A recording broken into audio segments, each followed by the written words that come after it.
I'm a universalist. I think if there is a heaven, we're all going there. It's just a matter of how long and how difficult it'll be for each person. And you believe in... If there's a heaven. Will you not be in reincarnation? Or? I think, sadly, the honest truth is I suspect that when you die, you're dead. However, I could be wrong. And if there is an afterlife, then I believe, and I could be wrong, that we're all going to go there.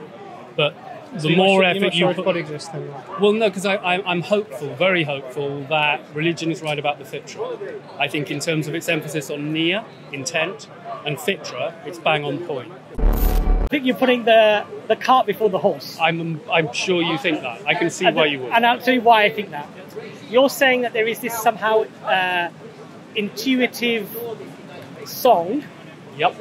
Maybe. That generates the scripture. Yes. The message. I'm saying it's another way of looking at it. Okay, I understand. Okay. There's no mention of an apple as such. Okay. Do not approach this tree.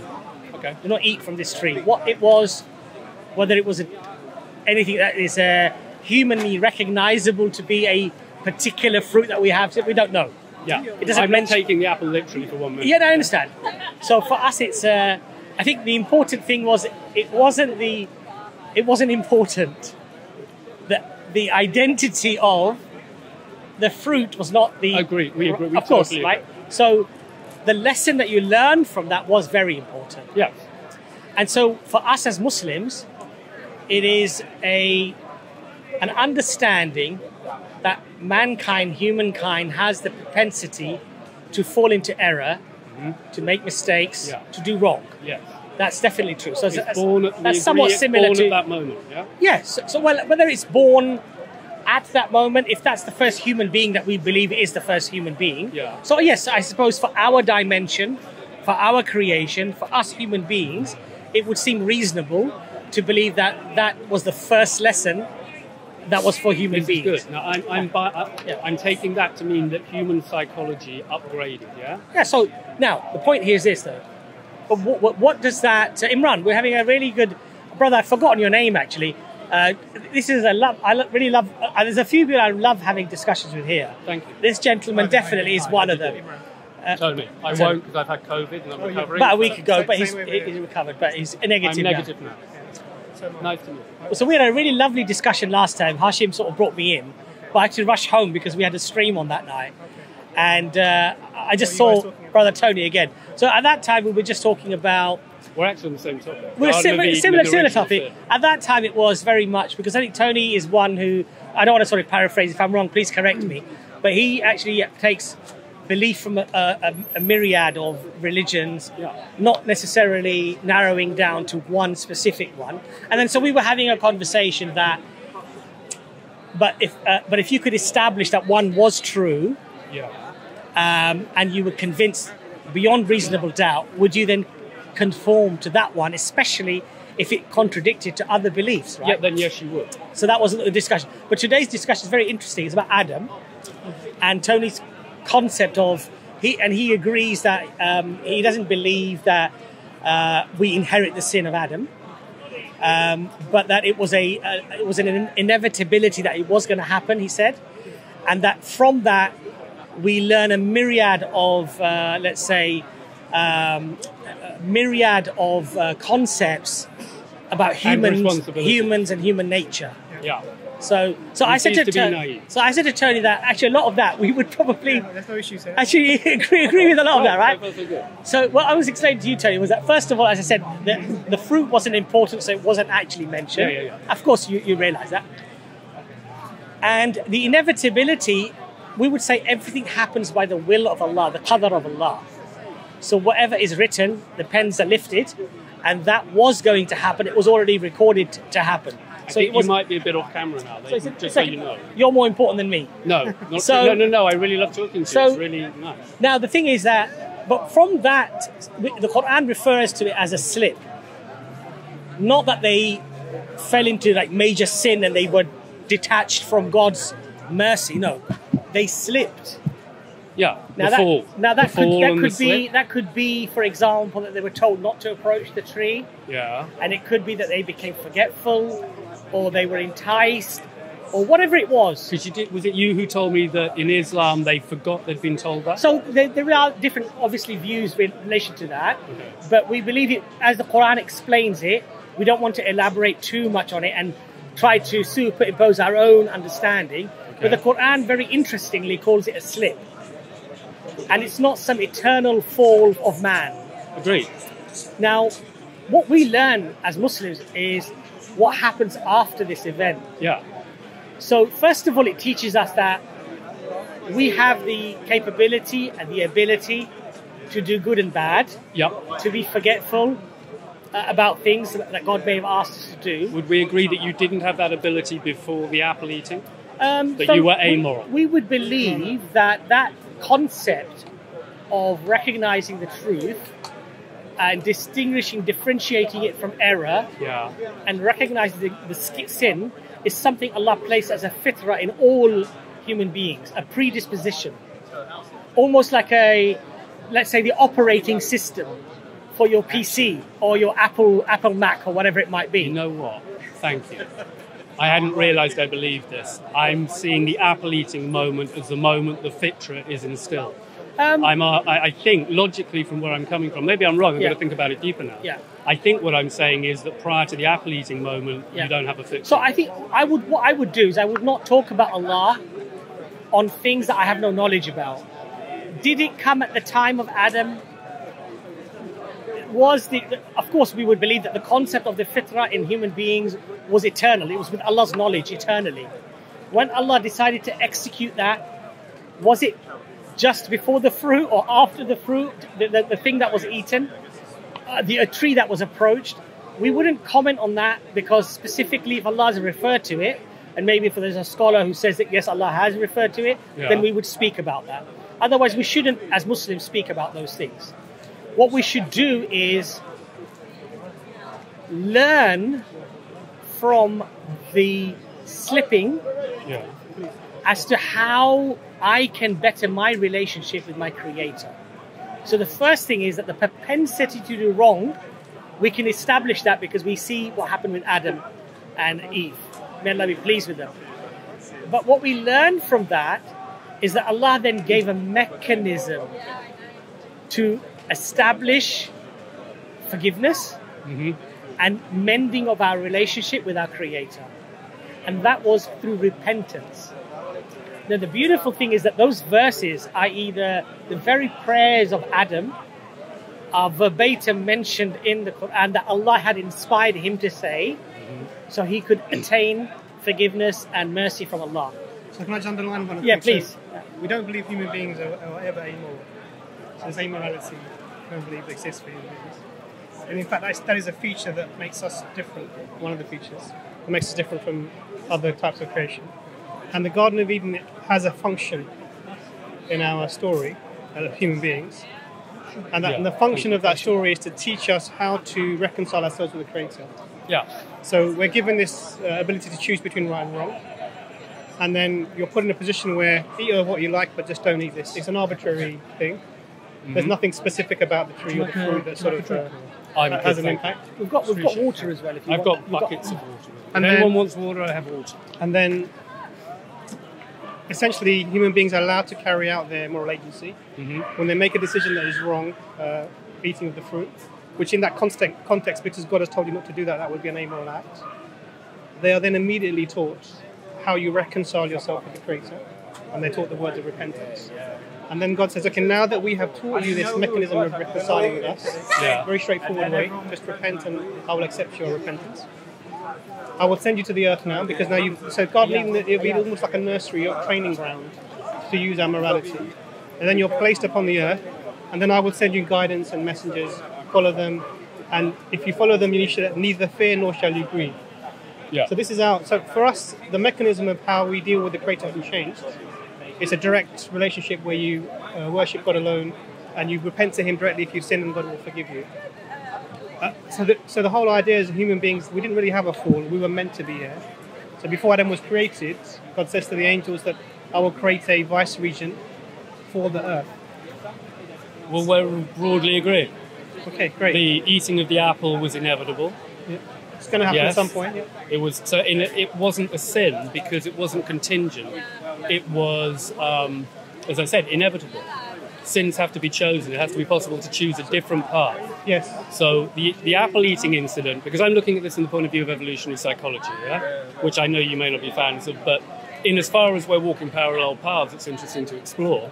How can you apply the evolutionary? Sorry to interrupt you. No, go ahead. How are you applying the evolutionary biology or psychology to Adam and Eve? Because I'm imagining that the book of Genesis is describing the evolution of the human psyche from the most basic level, to the level where the first thing the mind does, it's describing how the mind evolves. The first thing that the mind does is to discriminate this from that. I think on day 2 or day 3, the separation of the heaven and the earth, and this literally is how a child's mind evolves, It starts off with just a blur, apparently, and then it goes, okay, I'll distinguish that thing from this thing, The next most important thing it starts doing is it starts naming things, which again is what happens in the book of Genesis, so that it can manipulate them as intellectual tools.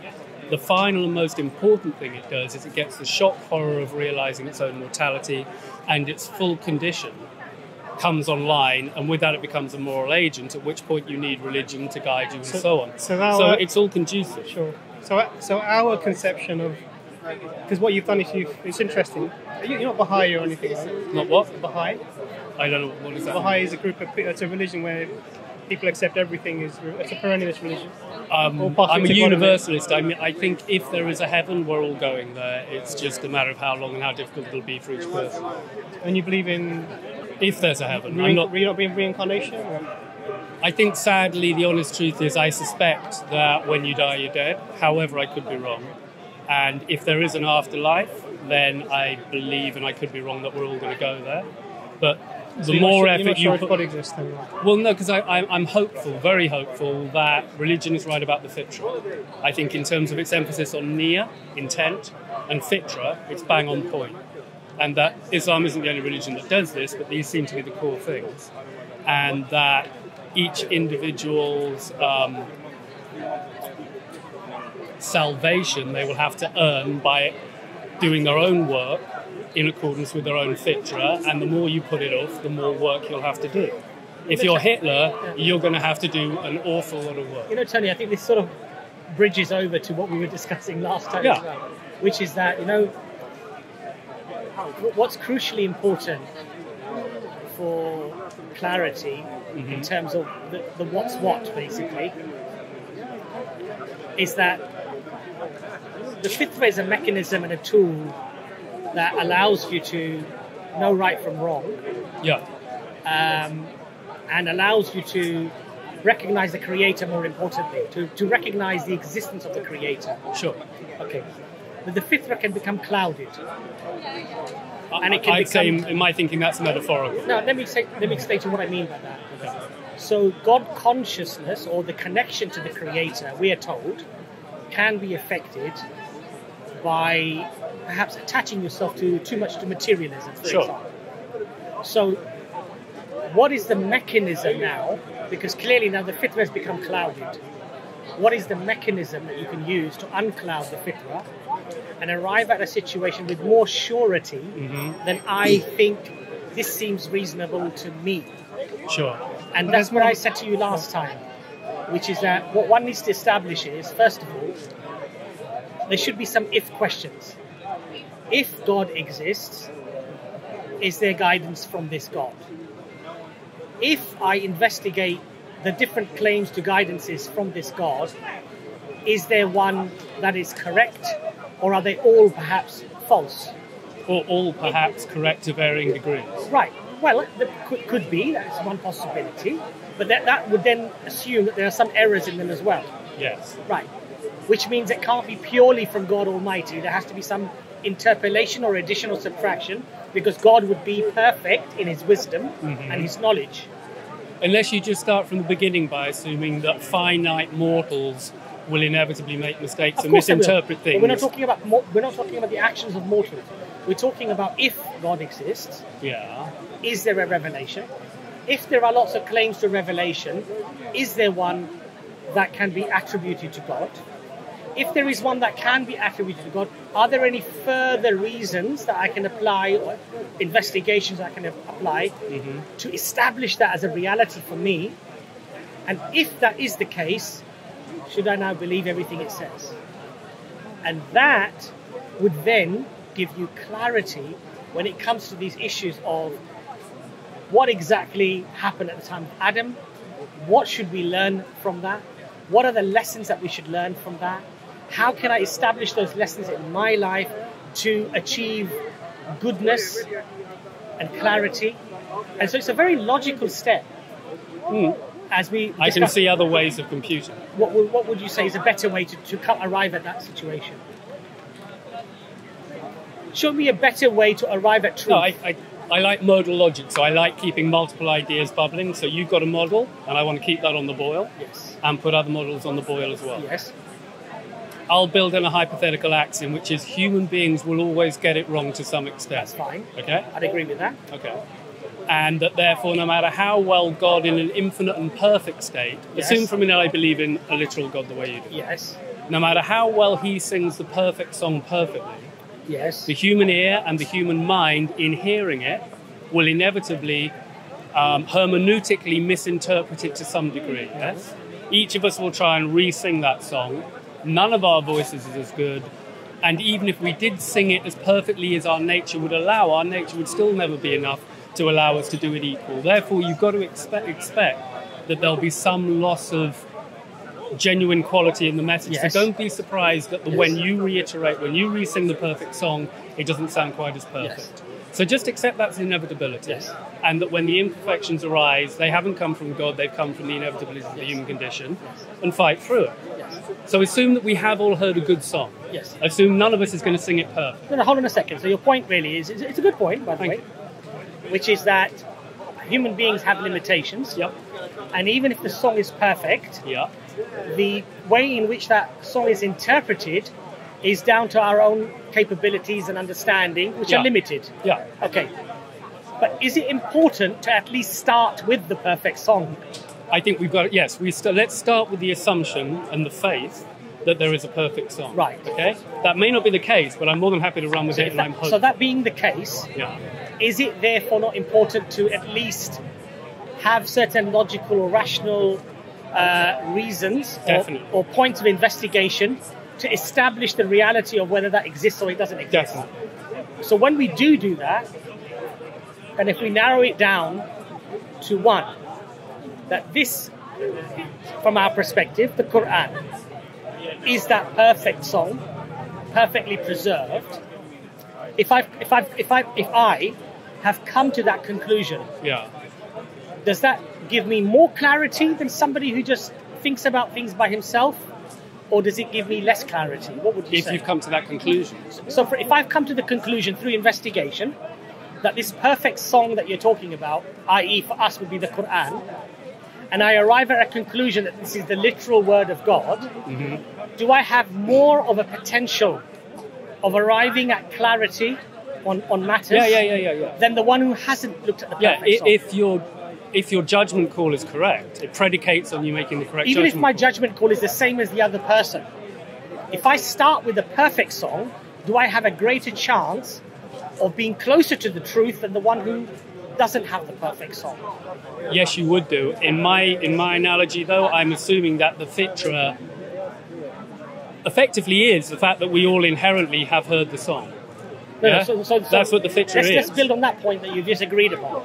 So we have commonality on terms of if there is a perfect song that exists, i.e. perfect scripture from God, and of course we would have to establish that through preservation and through lack of contradiction and errors and all sorts of other things. Hang on, we may be fundamentally disagreeing. I think I mean pre-intellectual. This is a pre-intellectual song. Music is not rational. It's not an intellectual tool. It's just pre-intellectual. It's the highest and most imminent value hit that you can take. And where does that where does that come from? Where it comes from, we could discuss, but that it manifests, I think we can agree. Okay, whether it manifests via an external deity, or via the mechanism of the human psyche, or via an external deity utilizing the mechanism of the human psyche, we can still concur that it has manifested. I understand, but Tony, that's why I said to you that we have to ask the if questions. Sure. If God exists, there's, I think, rational arguments that a person can apply to accept at least the very possibility of the notion that God exists. Okay, so you want to explore the what if God exists So line, if God does exist, so if a creator exists, and I assumed, maybe wrongly, but this song that you're talking about, this pure song, was the song that was the guide for humanity from the creator. It's a moral and teleological song. Right, so obviously that would be for people of religion, that would be classified as scripture, which people of religion would claim, has been sent by God. No, in my as a guidance for humanity. No, in my metaphor. Thank you for giving me this much leeway to go off piste, because I know that I'm not I'd like to know what you conventional. really believe. Okay, in my metaphor, scripture would be a response to the song. It would be mankind's best attempt at any given moment in the history of the species to respond to the song. And if you take it that way, then you've got an image of a God who, for the 100,000 years that human beings have pretty much been the same animals, God has always been singing the same song, and anybody in that timeline could hear it in any culture or any place equally, and then interpret it to the best of their cultural and psychological limitations, do the best they could in accordance with their Fitrah. It means the entire species has always had a totally fair and level playing field. Okay. If you look at it the other way, it means that God has to intervene. He has to wait 97,000 years and let human beings have one nature. And then he goes, and I think at this particular point in history now, I'll just chuck in an edge. And the poor guys who came before won't get that edge. But now at this moment, they will get an edge, and it feels less consistent. Let him come in there, but just two very quick points. Number one, I think, respectfully, go ahead. I think you're putting the cart before the horse. I'm sure you think that. I can see why you would. And I'll tell you why I think that. You're saying that there is this somehow intuitive song that generates the scripture. Yes. The message. I'm saying it's another way of looking at it. Okay, I understand. Okay. And what I would argue, Tony, is that I would say that you've already agreed that we are certainly fallible beings, and our interpretation, even of that very fitrah of song, would be very different from X to Y to Z to whatever, right? And therefore, if anything, the scripture that would emulate from that, or is it not emulate? What's the word I'm looking for? That precedes from it. Predicate? The scripture that would come from that. Okay. Emanate, yeah. Emanate, nice. sorry, right? Would be, if anything, magnified in its error, because you've already started with a subjective understanding of what this song is. Now, what I would say to you, Tony, is this. After the rational concepts of whether God exists or doesn't exist, one has to at least look at the claims by people who claim to have a scripture, a guidance from that creator, and establish an investigative nature to establish whether that is a reality or it's nonsense. And if one establishes that that is a reality, and that's why I think I mentioned to you last time as well, that in Islam we have this concept of akal and nakal. Akal is intellect, and then nakal is to simply believe what you're told. But before we just believe what we're told, we establish that it is in fact from God. And what I said to you was that if we can, and of course it's a big question here, if we can establish that there is a revelation, claims to be from God, has been preserved, and has truth within it, and aspects within it that cannot be explained through human capability or capacity, then I think it would be reasonable to accept that this has probably come from something far higher, far superior than any human being. And in that case, you see, Tony, when it talks about Adam, and it talks about the fitrah, and it talks about what's right and what's wrong and what you should do and you shouldn't do and how you guide your life and what is right and what is wrong, I believe that it would be sensible to follow that. I believe that's a very tenable hypothesis. Yes? I don't believe it's the inevitable or only way of looking at it. And let Imran come back in there because I've said quite a lot. But. Okay. I obviously, you want to look at all of the explanations for the human condition which are being provided by history and by your own experience, both through your gut and through your intellect, and you want to synthesize them to the best of your ability in accordance with, I would say, having a faith, and I do mean faith here, in a principle of self-consistency, yeah? I'm going to evaluate all of this stuff according to self-consistency. And the more self-consistent it appears, in good conscience, the more of my commitment I'm going to give to it.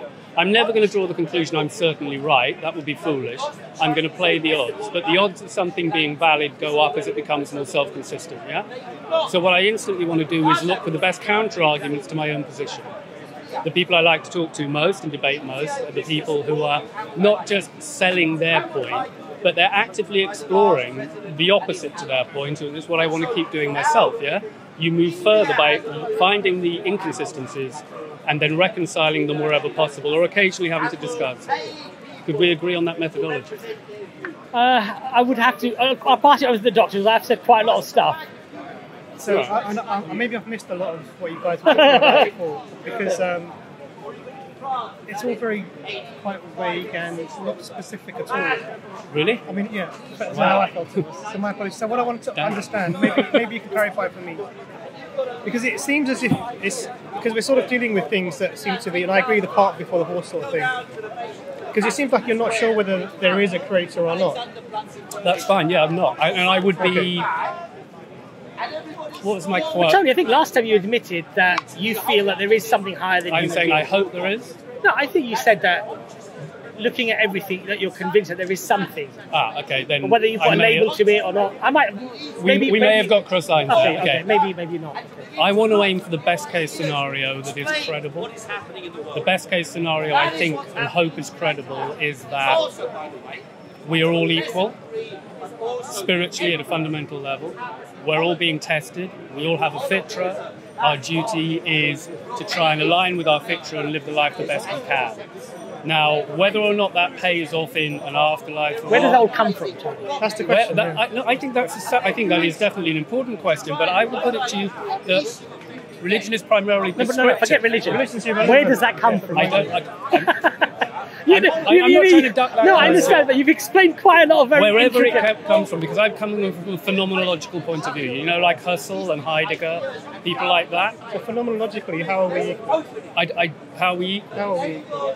Because we're all born into the same human drama. We all bleed the same. We all want the same. We have the same hopes. We have the same fears. We don't choose to get born. We don't choose to die, but we're going to. And in between, we're just different variations of the same theme as far as I can see, but we're separated from each other, and so we need empathy to reconnect us to the commonality of the human condition. And this is what religion teaches. How do you establish that human beings are actually equal?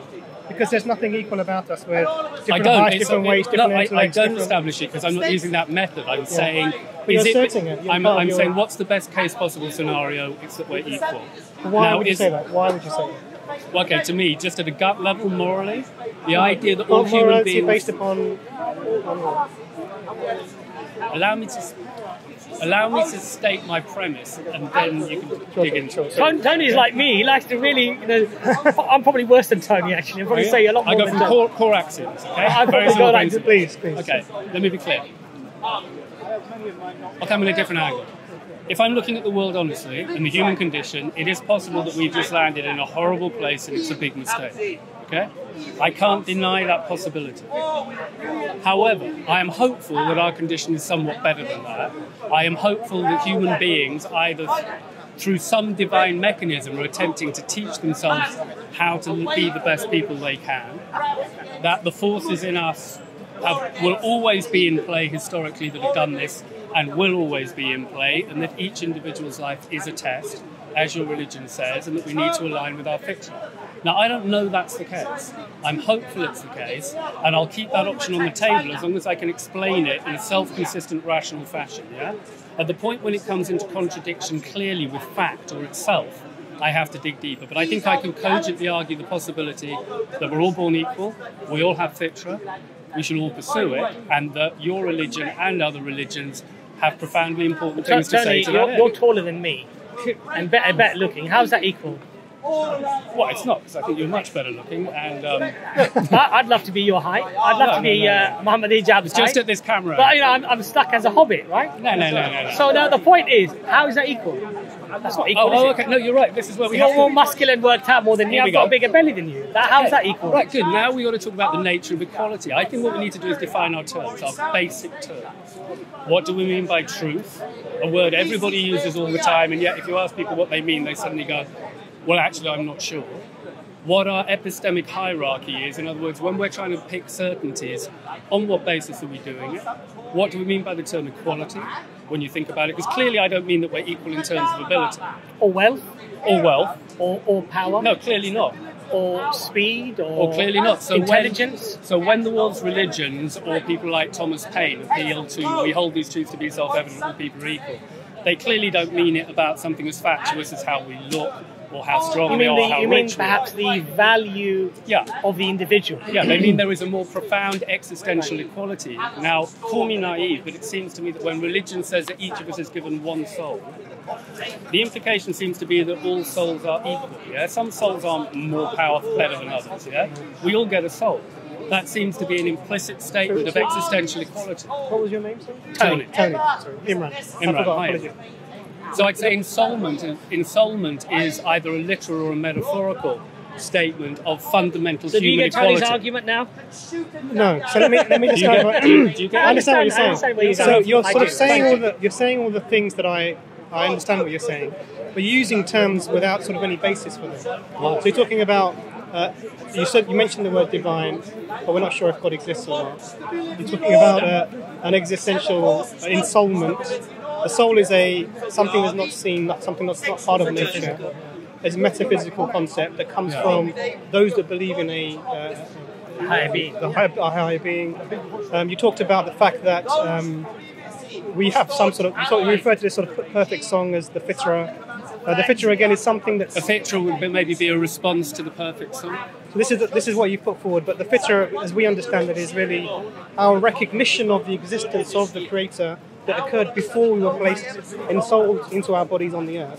So the Quran says that it talks about when Adam was created, all the souls of any human being that would have existed was taken from his back, and we were made to bear witness that this is our Lord.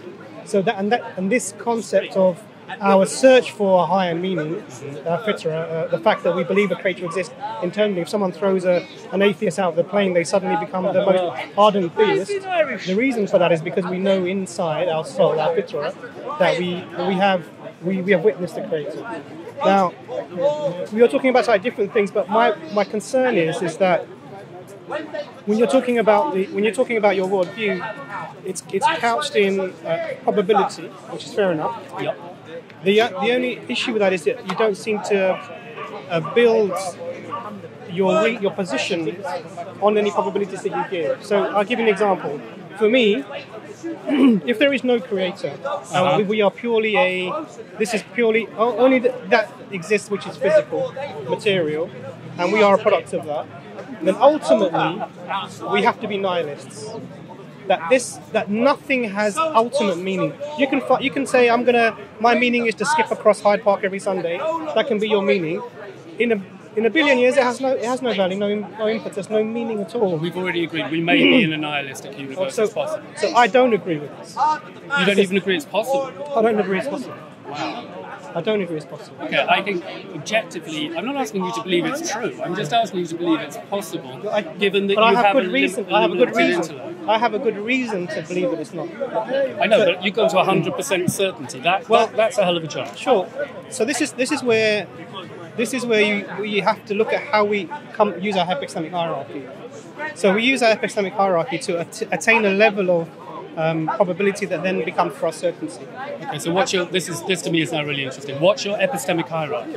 So we'll go into this. But I'll give you an example of this. So if I'm coming to a set of traffic lights and the lights are changing, I will make a decision if I'm going to stop or not. Sure. And I base that upon how fast am I going? Is there someone crossing? Can I get through this before? And then I get to a certain position and I make the decision, I'm going to go through. Sure. Do you understand? Now, when I do that based upon lots of different factors that allows me to conclude, yeah, this is a reasonable thing. Yeah. So you've got a checklist of things that you... So I'm asking what your checklist is. I'm going to come to that. Okay. But my question to you was that exactly this question. That you're building all of these statements, and I can't see where the probabilities are coming from. Well, if I describe to you my epistemic hierarchy, Great. Okay, so I've got an epistemic hierarchy. Yeah. In terms of, this is answering the question, how certain should I reasonably feel about something? Yeah, a proposition. Yeah. Okay, so I'll start with at the bottom, anecdotal evidence. I'm reiterating a conversation I had with Sabura about 3 weeks ago, Sure. And we seem to agree. So at the bottom is anecdotal evidence, yeah? In other words, hearsay, stuff I've heard from other people. And for the record, anecdotal evidence is often very accurate. Yeah? I'm not suggesting you should dismiss it. It's valuable. Everything on the hierarchy is valuable. But it happens to be at the bottom. Because if it comes into conflict with the next level up, which I would say is empirical evidence, then the two come into conflict and I've got to make a decision. I've either got to synthesize them into one proposition or I've got to ditch something, yeah? So if I hear a rumour, well, I'll give an example of this in a minute. I'll do the hierarchy for a second, yeah? The next level up from that, I would say, is inferential, yeah? And it's not fixed. It can alternate with empirical, but above empirical, which is information through the senses, in correspondence theory, moving up, then we've got inferential. And inferential is using induction and deduction based on having an axiom that you have faith in. And I stress the word faith to any atheist listening to this who think I'm an atheist, because if you don't have faith in an axiom, you can't even enter the game. And religion understands this in a way atheists don't. So you're using inference, and then I'd say inference probably breaks into two classes. You've got standard inference, and then you've got predictive inference. Once you're able to make accurate predictions about the future, you've got to give that serious credibility in your hierarchy, yeah? But I think even above that at the very top, then you have pre-intellectual awareness of I am. You have pre-intellectual awareness of experiences occurring, yeah? Of the transcendent is unavoidable, yeah? Because I am conscious. The one thing I can be sure of is I know I'm conscious. Now, I may be misinterpreting where I'm conscious, I may be dreaming, I may be in a homunculus, I may be in the matrix, yada, yada, yada, but a quality of experience is incontrovertibly happening, and that is in my hierarchy where I will start from. So that's my point of service. Is that a reasonable hierarchy for you? Now, I could give an example of how this would play out. Play it out in terms of whether or not God exists. Let's agree on the hierarchy, and then we can answer the big question. Sure. Let's agree on the tools we're going to use. So sorry, what was that? I missed that. What was that? I said play it out on the question of whether or not God exists. I was going to play it out in a more mundane level. Okay. Imagine, just so we can agree on the tools, as far as we can agree. Because you keep walking that way and I keep moving the microphone over. We're going to end up outside. Sorry. As long as the peanuts are in the sandal, that's all that matters. Should we move back down this way again, into the shade? Sorry, where would you like us? I'd like you in camera. I don't need to be. I've got a very blank expression. You're a big smiley face. I enjoy your conversation. So I'm actually. I'm the blank expression. If we can agree on the hierarchy, so I'll give an example. If you come home early from work, you're newlywed, come home early from work, rush upstairs to do some work on the computer, yeah? Honey, I'm going upstairs to do some work on the computer. 10 minutes later, you hear your wife call out, got to go to the shops, left you a cup of coffee at the top of the stairs, yeah? So, you now have some anecdotal evidence there's a cup of coffee at the top of the stairs, yes? That prompts you to get up and go to the top of the stairs on the first floor to look for the cup, yeah? At which point, empirically, you look and it's not there. Now you've got anecdotal evidence there's a cup there compared with empirical evidence there isn't one. You've got a conflict, you've got to make a decision, yeah? What if there's not conflict? What's happened? But there is. No, I'm saying what if there is. If there's no conflict, you pick up your coffee and my story's boring. And then you're convinced that what your wife told you about the coffee being there was actually true. It seems far more likely, yes. Well, if you're drinking it, I think it's more than far more likely. It's evidentially proven to you that it exists. I wouldn't go 100%. The only thing I'm 100%. Okay, there's no such thing as 100% on anything. Okay, what are you 100% with? Beyond reasonable 100% doubt. I am. Okay. Beyond reasonable doubt, right? I'm at least at the top of the hierarchy, even if it's not 100% I am. It's the highest thing I can So let's say, Tony, let's apply that to what you just said. Can I finish the analogy? Oh, please, sorry. Okay, sorry. Just, it might be boring in a bit. No, go ahead. Okay, so you go back to your computer and you think about it, yeah? So you've done the anecdotal bit, You've done the empirical bit, you've got a conflict. So now you're sitting there, you start doing the inferential bit. You go, why have I got this inconsistency in data? And you start playing with ideas and imagining things, and you go, you know what? The stairs up, they creak.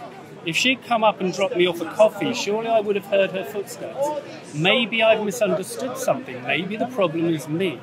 Maybe when she said I've left a cup of coffee at the top of the stairs, she meant the top of the stairs to the cellar, which are just outside the kitchen downstairs, and I misconstrued it, yeah? So now you've used the inferential thing to upgrade the problem. You now drop back down into empiricism and you go downstairs to check, because that's a really great plan, yeah? And you look, and at the top of the stairs to the cellar, guess what? Still no coffee.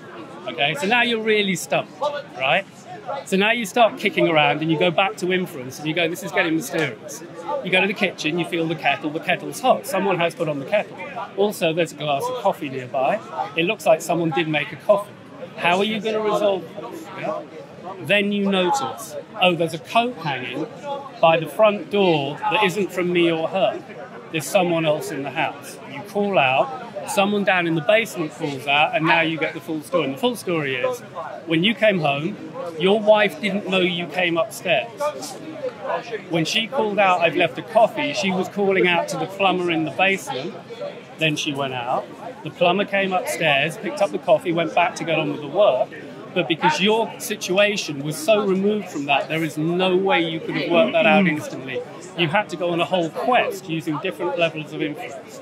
Sorry, that's a very long example, but does it kind of work for you how you need to use different tools at different times to get to the truth? I'll let everyone come in. So the thing that I understand how you've laid out the hierarchy. Okay. I think the thing that you're using at all of these stages is you're using logic to apply to whichever situation you're in. In as far as you can use logic. Absolutely. Yeah.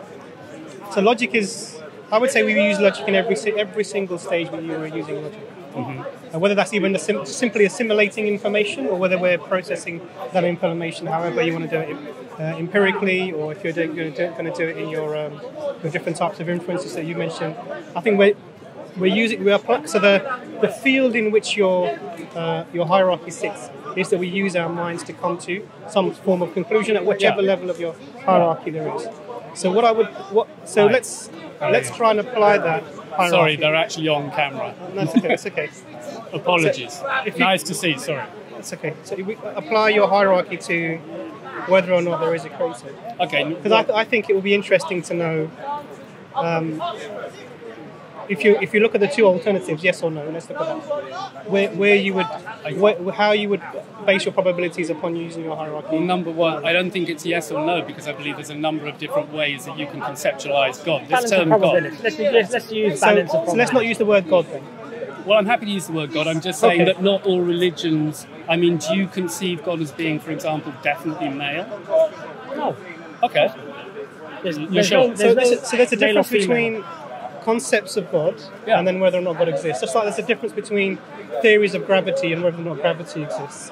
So the fact that there are multiple concepts of God within the earth has no bearing on whether God exists or not.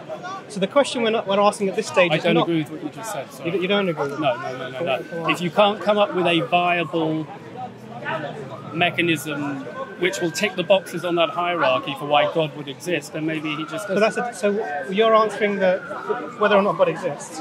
What I'm saying is that if you have multiple theories of a thing, it doesn't take away from the existence of that thing. No, I'm not. It just means our understanding isn't. You've asked the question, does God exist? And I'm asking you, what do you mean by God? Yeah.